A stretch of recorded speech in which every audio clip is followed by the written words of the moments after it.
یہ اللہ کے آگے سجدے کرنے والوں اور بت پرستوں کی تصادم تھا۔ خدا کو حق کا ساتھ دینا تھا، خدا کو اپنے اس عظیم پیغام کو لاج رکھنی تھی جو اس کی ذات باری نے غار حرا میں عرب کے سپوت کو دیا تھا اور اسے رسالت عطا کی تھی۔ خدا ان کا ساتھ دیتا ہے جن کے دلوں میں حق اور صدق ہوتا ہے۔ یہ نبی کریم صلی اللہ علیہ وسلم کی للکار تھی جو مدینہ کی گلی کوچوں میں سنائی دے رہی تھی۔ لیکن اے اللہ کی عبادت کرنے والوں، خدا تمہارا ساتھ اسی صورت میں دے گا جب تم دلوں سے خوف اور ہراس نکال کر ایک دوسرے کا ساتھ دو گے اور اپنی جانیں اللہ کی راہ میں قربان کر دینے کا عزم کرو گے۔ جو ہمارے اللہ کے نہیں مانتا اور جو ہمارے دین کو نہیں مانتا وہ ہمارا دشمن ہے اور اس کا قتل ہم پر فرض ہے۔ یاد رکھو، قتل کرنے کے لیے قتل ہونا بھی پڑتا ہے۔ ایمان سے بڑھ کر اور کوئی طاقت نہیں جو تمہیں دشمن سے بچا سکے گا۔ تمہیں دفاع مدینہ کا نہیں، اپنے عقیدے کا کرنا ہے۔ اگرچہ اس عزم سے آگے بڑھو گے تو 10,000 پر غالب آ جاؤ گے۔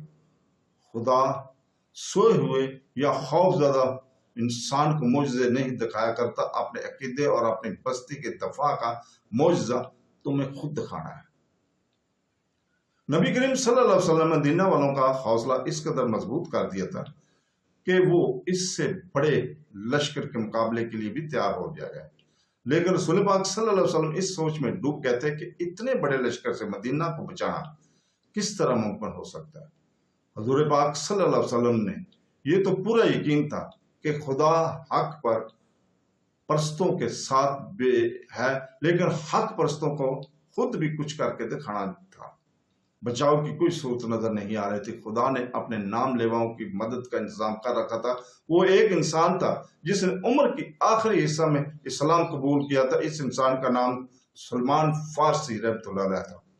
سلمان فارسی آتش پرستوں کے مذہبی پیشوا تھے، لیکن وہ شب روز حق کی تلاش میں سرکردہ رہتے تھے۔ وہ آگ کو پوجتے تھے، لیکن آگ کی تپش اور چمک میں انہیں وہ راز نظر نہیں آتا تھا جسے وہ پانے کے لیے بے تاب رہتے تھے۔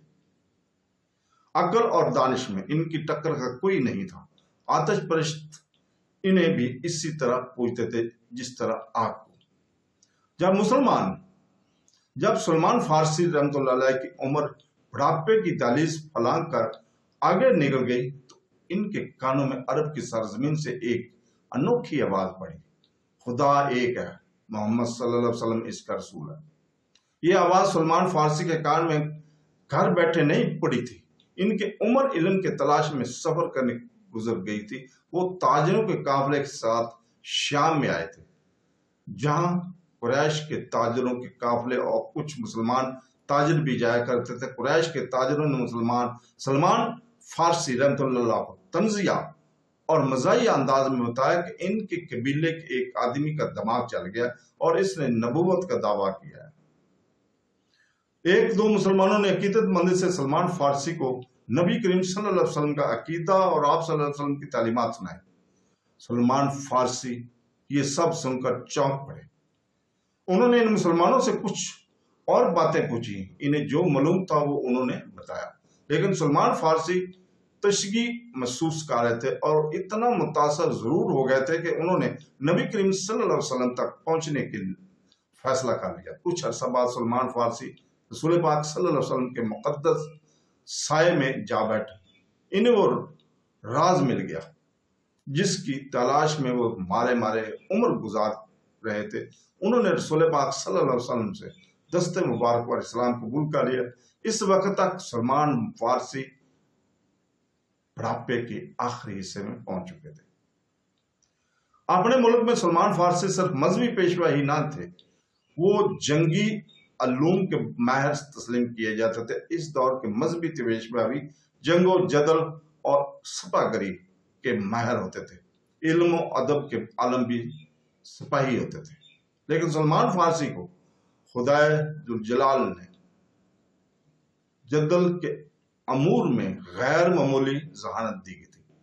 اپنے ملک میں جب کوئی لڑائی ہوتی تھی یا دشمن حملہ آور ہوتا تھا تو سلمان فارسی وہ بادشاہ طلب کر کے صورتحال ان کے آگے رکھتا اور مشورے لیتا تھا۔ نامور سالار بھی ان کے شاگرد تھے۔ وہ سلمان فارسی اس وقت مدینہ میں رسول پاک صلی اللہ علیہ وسلم کے صحابہ کرام میں شامل تھے۔ رسول اکرم صلی اللہ علیہ وسلم نے یہ صورتحال جو قریش نے آپ صلی اللہ علیہ وسلم کے لیے پیدا کر دی تھی، سلمان فارسی کے آگے رکھی۔ خندق کھودو جو سارے شہر کو گھیرے میں لے لے۔ سلمان فارسی نے کہا، رسول پاک صلی اللہ علیہ وسلم اور وہاں بیٹھے ہوئے تمام صحابہ کرام اور سالار ایک دوسرے کے منہ کی طرف دیکھنے لگے کہ سلمان فارسی نے یہ کیا کہا ہے اور کیا کہہ دیا۔ عرب خندق سے واقف نہیں تھے۔ فارس میں جنگوں میں خندق کا رواج تھا۔ سب کو حیران دیکھ کر سلمان فارسی نے بتایا کہ خندق کیا ہوتی ہے اور اس سے دفاعی کام کس طرح سے لیا جاتا ہے۔ رسول پاک صلی اللہ علیہ وسلم نے خود تاریخ کے نامور سالار تھے، خندق کی ضرورت اور افادیت کو سمجھ لیا، لیکن آپ صلی اللہ علیہ وسلم کے دیگر سالار شش و پنج میں پڑ گئے۔ ان کے لیے اتنے بڑے شہر کے ارد اتنی چوڑی اور اتنی بڑی خندق کھودنا ناقابل فہم نہیں تھا، لیکن انہیں رسول پاک صلی اللہ علیہ وسلم کا حکم ماننا تھا۔ خندق کی لمبائی، چوڑائی اور گہرائی کا حساب کر لیا گیا۔ رسول پاک صلی اللہ علیہ وسلم نے خندق کھودنے والوں کے تعداد کا حساب کیا۔ آپ صلی اللہ علیہ وسلم نے کھدائی کا کام اس تعداد پر تقسیم کیا تو 110 آدمیوں کے حصہ میں 40 ہاتھ کھدائی آئی۔ تو رسول پاک صلی اللہ علیہ وسلم نے دیکھا کہ لوگ خندق کو ابھی تک نہیں سمجھے اور وہ کھدائی سے ہچکچا رہے تھے، تو آپ صلی اللہ علیہ وسلم کا دال اٹھائی اور کھدائی شروع کر دی۔ یہ دیکھتے ہی مسلمان کندھالے اور بیلچے لے کر نعرے لگاتے ہوئے زمین کا سینہ چھینے لگے، اور ادھر سے اس وقت ایک شاعر حسان بن ثابت آ گئے۔ حسان مشہور نعت گو تھے۔ انہیں رسول پاک صلی اللہ علیہ وسلم اکثر اپنے ساتھ رکھا کرتے تھے۔ تو دوستو، اس کے ساتھ ہی ہم آج اجازت چاہتے ہیں۔ کل انشاءاللہ تعالی ہم یہیں سے شروع کریں گے۔ اللہ حافظ۔